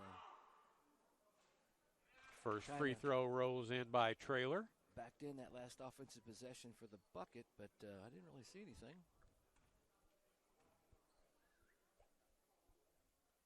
Makes them both. Central were retained. They had the ball when the technical was fouled, so they've got it, but that's 2 points. Could be 2 very big points. Oh, absolutely. Takes it back to a 5-point lead with approaching 5 minutes left in this second half. I don't want to say game because we could very easily have overtime based off of this. Smith to the hoop. Up, in, score, and a basket. This will be the third and one that the Central Methodist Eagles have had in the last 2 minutes of play. We saw this in the first half. Central had a lot of success driving the basketball. And again, you're talking about Smith at 6'5". What I loved about that, he went up with his left hand. Charlie, in midair, created the contact, went over to his right hand with a great finish, and just like that, it's a 2-point game. Back to 2 with 4:47 to go. Johns misses a shot. The Eagles have the ball and a chance to tie or take the lead. Trayvon Smith going to go right to the hoop. Defies everybody, puts it off the glass and in. He's got 19 now. Takeover time. Can't guard him. We're talking about Peru State's isolation, their matchups. Mr. Smith right now is finding some matchups he absolutely loves. Johns, Wingett, Richard, Wingett, going to try it back down Isaiah May. That's not an easy task because May's a big man. Kicks it out to the corner. Johns. Shot clock. Yep, gets it to go in time, as I thought maybe they would get Johns for a push inside because he bumped it to create space. May with a chance to take the lead for the Eagles. He gets his own rebound. Kicks it out. Stubblefield's got a chance for a three and hits it. Everett Stubblefield. Offensive rebounds has been a strength of the Eagles all year. Again tonight, Isaiah May finding a wide open Stubblefield. 16 for him. And a three-point play on the other end and the fourth foul on Peter Teray. But we're down to 3:28, so you don't have to just let the big man go to the basket anymore. And if there was like 6 or 7 minutes, you'd say play cautiously and don't pick it up. It's still a tough decision without Oh, a doubt. yeah. Good thing is Charlie Bernikowski has given him positive minutes. Going to give up some size and weight, but like you said, with less than 4 minutes to go and a 1-point game, got to go with your gut here. Well, it'll be interesting to see if Teray gets a touchdown low and can try and pick up the fourth foul on Tadane. Almost walks but doesn't. Smith with it. He's going to go to the hoop, and he doesn't care who's in the way. May step through. Off the glass, no good. Teray battles for it, but out comes Johns with the basketball with 3 minutes to go in the second half of this heart contest. And a timeout called on the side. We'll stay here. It's a full timeout. You know, you mentioned this earlier, one of the adjustments that Central Methodist has done with big kid from Peru State is Touré is starting to front him. Earlier in the first half and on that run, they were kind of playing behind, but they've done a much better job, Touré in particular, fronting, taking away his spot and making him move to get the basketball, and I think it's been effective here. We'll see the last 2:57. Is that something they'll continue to do, and if it can make a difference? Well, I could be wrong, but I think Coach Gentry from Peru State just had a talk with the official about taking the ball inside and watch for this bump or this push, because I'm going to be shocked if Tadane doesn't get the ball this time down the floor and try and pick up the 5th foul on Touré. Yeah. Touré has 15 points and 11 rebounds. What a night. What a night. Tadane on the other side's got 23 points and 6 rebounds. And we talked about this league in big man earlier in some of our broadcasts, and they're the difference makers, and man, they are tonight. Well, it's been several times that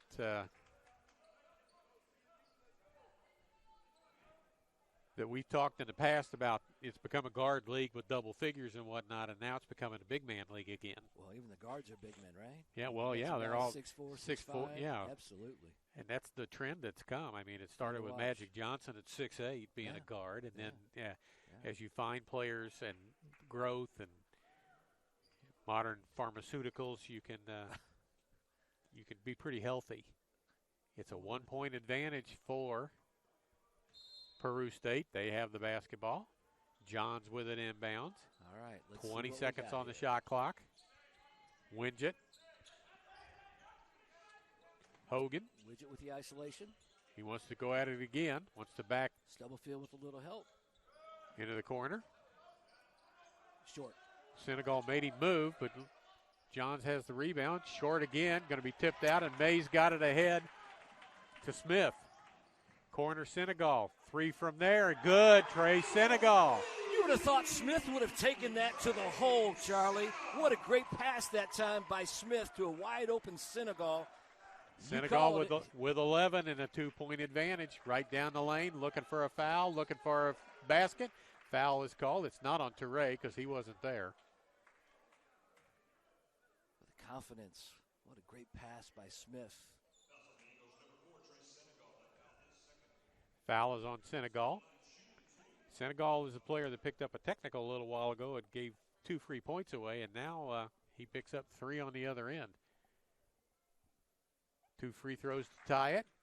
Traylor makes the first. 2:13 to go. Traylor up to 10 points in the ball game. 4 players for Peru State in double figures. 5 players for the Eagles in double figures. Stubblefield with the rebound and missed free throw. Eagles with a 1-point lead. May. Stubblefield. Inside it goes to Touré. He spins. Shot in the lane. Good. Peter Touré. To your point, take it to the big fella. Excellent move that time by Touré. Johns across half court. 3-point advantage. Under 2 to play now. Widget wants to spin. Lost control of it. Gets it back. Bumps. Misses. And Senegal has a rebound. How about that defense that time by Isaiah May? Done it all year, and a timeout by Central Methodist. They've still got 3 more of these after this, as we haven't had but 1 official timeout by each team before this. We're going to be here a while yet. Yeah, it's got that. It's got a feeling of it, doesn't it, David? It absolutely does. God. What a basketball game. I think we're going to have a hard time finding a better game this year than this. Absolutely. I mean, Peru State at one time, did they ever get up? They did get up 10? They 11? Were up 11. 11 at one point in time. Central never really had a lead. 2. Now 3's the biggest lead they've had in the ball game. Gotcha.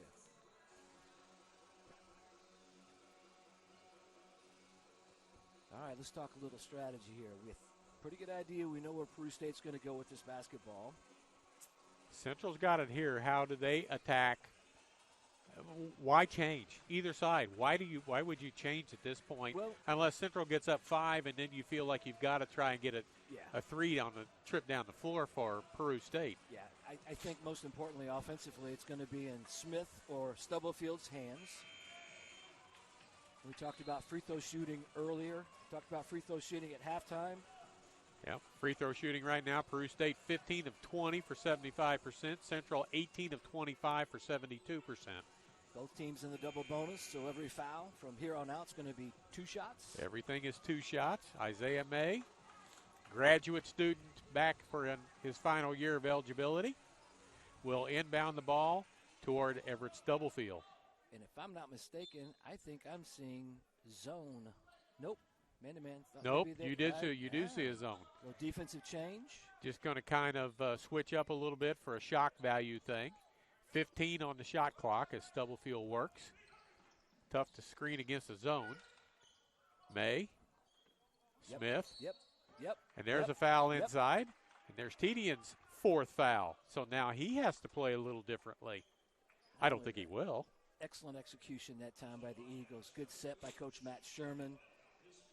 They wanted to get the ball inside to Toure. As you mentioned, did pick up that 4th foul. Central has shot 25 free throws. Peter Toure has shot 12 of those so far.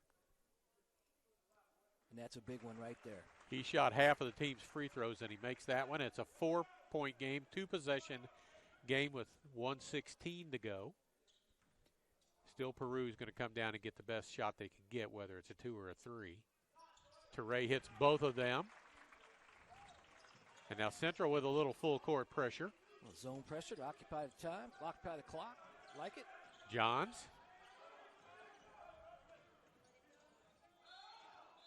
Strip, but it's going to be called on Stubblefield. He thinks it's just out of bounds. His 3rd personal foul. 1:05, so only 11 seconds came off the clock on that trip down the floor, and they can score 2 points without the clock running.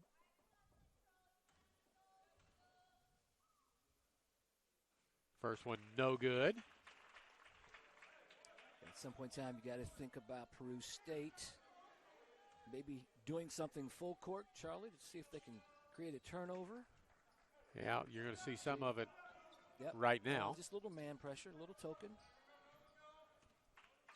Going to foul, going to have to foul. They can't let 30 seconds run off the clock here because they're down 4 and they need the ball twice. Got the matchup. Nice job inside Peter Toure. Peter Toure blocked off the other guy from any defender to get to him. What's this? What in the world? What happened? Don't know. Clock maybe was running under a minute. Peter Toure, again, excellent ball screen, mismatch, just outstanding execution by the Eagles. Wins it. Well, he can't do that. Tidian has hit 2 of those in this ball game. He's 2 for 2 from the 3-point line. He's got 26 now. It's back to a 3-point game.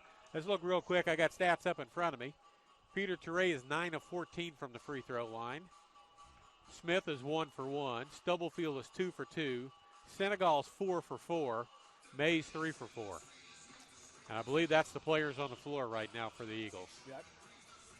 So we talked a little while ago, 39.5 seconds here. Probably going to see something full court, although you don't have to, being a 1-possession game. Last offensive possession, Coach Matt Sherman went inside to Peter Toure, who's had an MVP type of game. I think you would agree with me tonight. We'll see if he does that again, or the previous possession with the high ball screen, Everett Stubblefield returning conference player experience, and let him create and make a go decision. To the hoop and see what he can do. Yeah. Don't forget about Smith also, who has the same ability that Stubblefield has. Senegal is fanning out and hitting from the corner. Correct. So Toure's got 19 and 11 rebounds.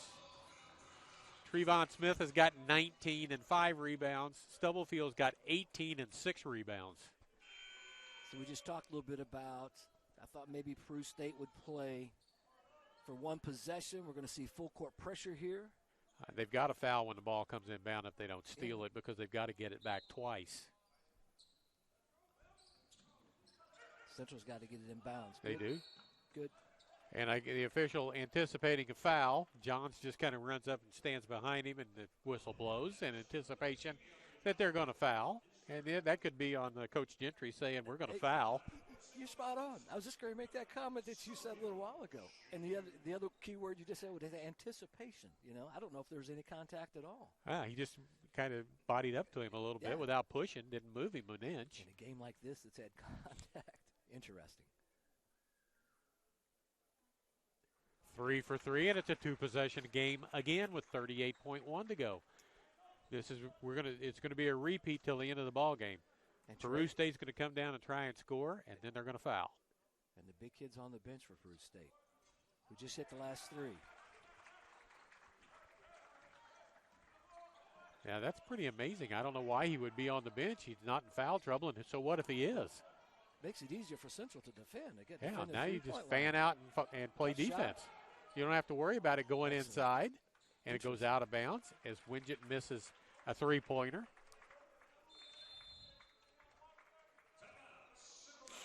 So Central takes a timeout. Peter Touré, it's a full timeout, so he knows he gets to go sit down and rest for a few seconds. Or is it they're still standing up. 30-second timeout, you have to stand up. 1-minute timeout, you get to sit down. Trent Lyles went to the scorer's table to check in, so we'll see who he's coming in for. About an hour ago, we were talking about a game in the 70s possibly. And look what's happened. It's in 90 to 85. These guys, these they teams figured it out in the second half, where their strength was, and went to it. Exactly. And, it wasn't all that long ago we were talking about Central has to get it back close so they can stay in it. Now Central's up 5. Yeah, and they're still two very good basketball teams, two defensive teams that are going to create a lot of problems. But they found their niche, man. They found what was working. So Coach Sherman goes to 4 guards. Yep. 3 guards and Isaiah May. Takes Touré out.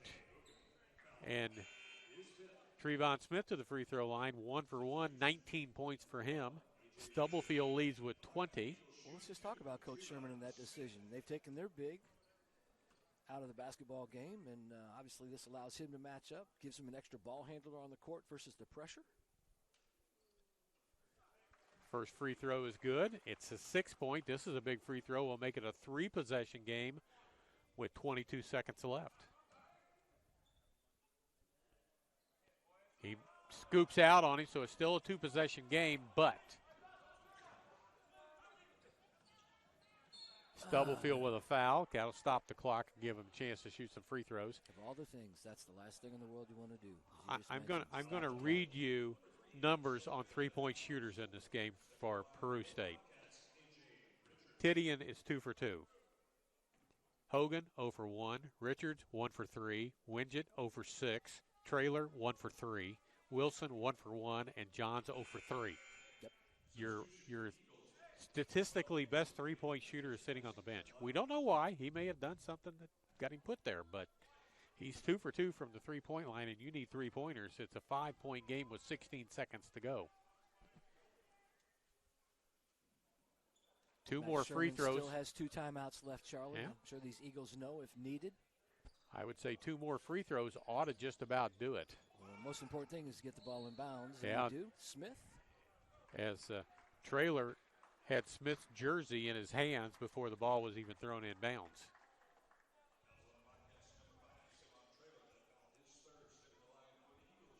Peter Touré back in now. Looking for rebounding more than points at this point with a 4-point lead and 2 free throws. And as soon as this free throw is made, Touré's going to come out of the ball game, and you're going to get Lyles back in. So offense, defense.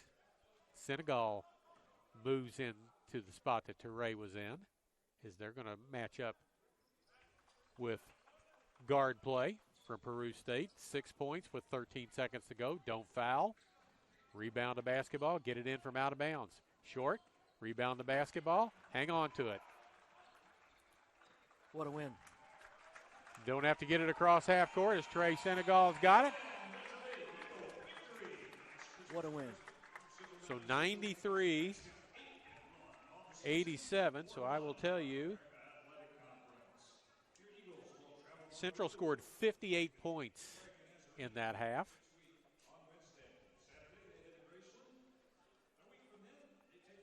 And Peru State scored 51.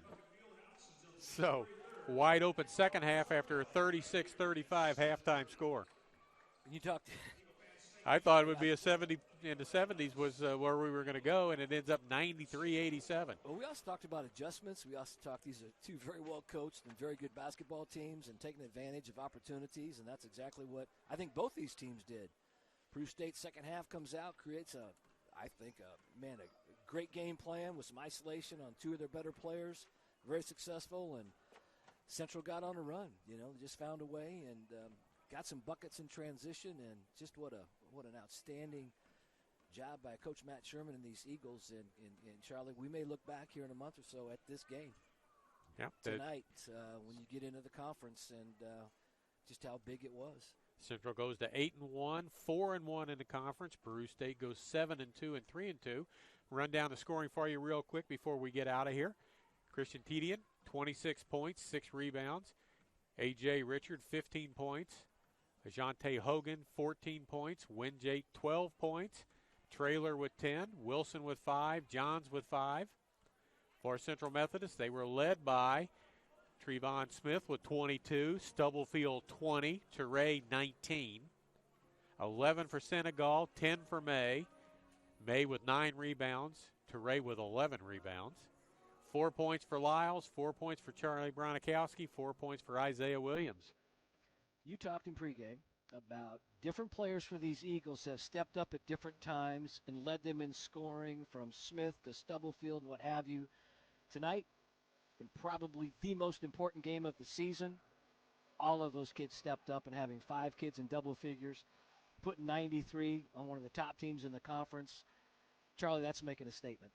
It's as simple as that. Rebounding, Central out rebounds Peru State 46-35. It's a statement game. And I would tell you, in looking at it when we started out, Peru State was a bigger team. It may have been a bigger team, but it ain't size that matters, but it's in the heart. And again, you're talking about Peter Teray, just relentless. He plays so hard. Things that you and I notice that maybe the fans don't notice, just the ball screen action that frees up Stubblefield, the play of the game that got the Central the lead, the screen for Smith. We've seen Smith in those instances all year. Take it to the hole, try to create. What does he do? Kicks it out to a wide open Senegal, knocks down the 3. A team playing with great chemistry, great confidence, and I think it was all on display tonight. I don't know if you watched the football game last night between Washington and Oregon. Washington's quarterback, Penix, after the ball game, had a quote that he heard from somebody else. It's not his original quote, but he said, "They wrote us off this year. We didn't write back." And I think there were times in this game where we were ready. Not necessarily us, but it would have been easy to write Central off when they're down 11 against this Peru State team. Central didn't write back. They answered back and came back and ended up winning by 6. Yeah. So from that point in time, that 11-point lead, they outscored Peru State by 16. Yep. And they got stops, and it's how they did it. It's what you said. You got to get stops, and then you got to score. You get stops, you get scores. That's how you get back in. You know what? Here you go. I'll give you a quote. I've been around basketball a day or two. Sometimes defense creates offense, and I think you kind of saw that, which created a run for the Eagles. And Charlie, it's going to be a minute before we see you again. Hopefully we see you sometimes, after Christmas. But you are always welcome anytime you want to come in, buddy. Matt Sherman has something special going up here in Fayette, Missouri. And those that are watching, certainly that are Central Methodist fans and take a lot of pride in this institution, it is certainly something fun to watch. And I think what we saw tonight, and I'll finish with this. This was a statement game for the Heart of America Conference. And he's got some tough games coming up, but you know what? He feels a heck of a lot better about it right now than he would have if he'd had a loss. There's one other saying, defense wins championships. Yeah. I think that's a key factor in all of this because people are going to look at the box score and say, well, God, it was 93-87. Yeah. Nobody played any defense. They would be absolutely wrong on that. I would if you're watching and somebody tells you there wasn't any defense played, tell them to go and find this game and watch a replay of it because you're going to see a lot of defense in this game. Not only that, but you're going to see some tremendous high-level NIA basketball players, some very gifted talent on both these teams, and certainly Central Methodist had more of it tonight. Yeah. So that'll do it from Puckett Fieldhouse. 93-87 is the final. Eagles go to 8-1 on the season. 4-1 in the conference. We think it'll be a while before we're back. I can tell you, I'll look at it real quick and tell you we won't be back here till January the 3rd when Missouri Valley comes to town. So, from Puckett Fieldhouse, for David Fox, this is Charlie Brown. For Jason Northington, our producer, we say have a great evening and rest of your weekend. Thanks for tuning in, and we'll see you on January the 3rd back here again at Puckett Fieldhouse. Good night, everyone.